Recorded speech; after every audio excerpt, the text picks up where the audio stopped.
Ace of the Long Game is the third film in Julio Quintana's filmography, so it's time to stop and rank them from our least favorite to our favorite.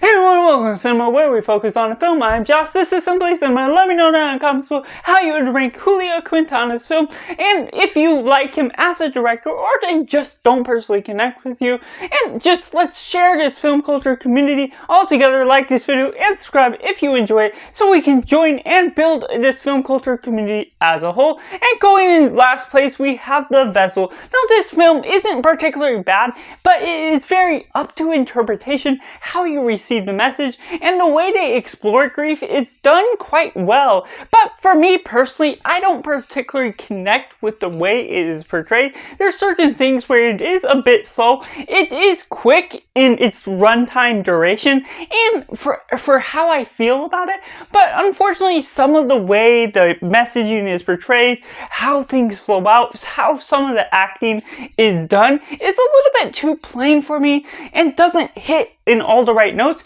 Martin Sheen is particularly the standout in this role. He has the most boisterous acting to this film, and unfortunately everyone is set back, which kind of works for the same tone that the grief is taking a realistic approach of how some people portray this, but without the beforehand, the attack of the wave, how that is portrayed.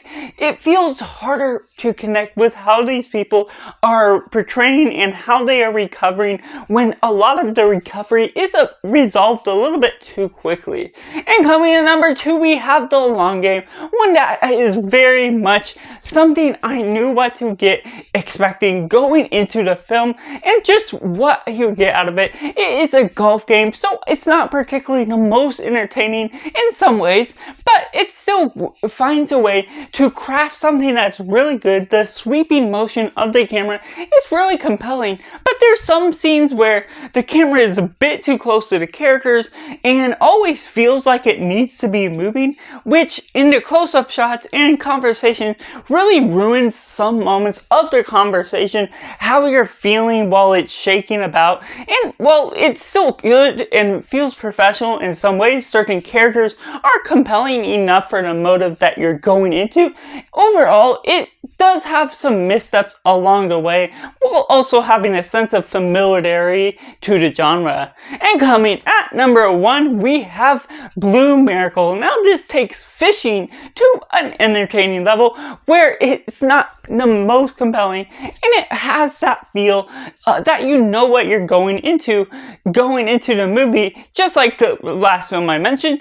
And it does have its own misstep along the way, but still has its great moments that shine through. It has characters that you're familiar with their tropes, and so you get and what you're coming out of, but the motions of the camera ultimately win it over.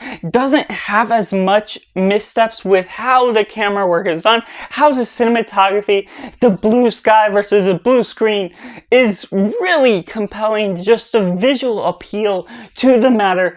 And ultimately the recovery, while I can predict how things play out, it still has that strong notes that hit home to the emotions that the film is trying to capture, the characters that you're really getting into it.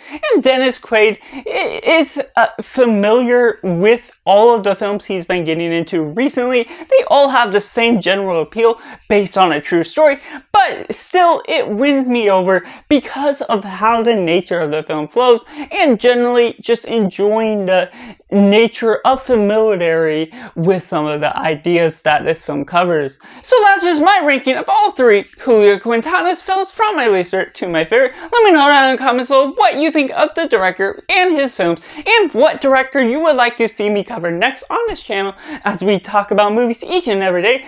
That's just all. Make sure to like this video if you enjoy it, subscribe if you haven't already, to join in this film culture community. Thank you for watching. Bye for now.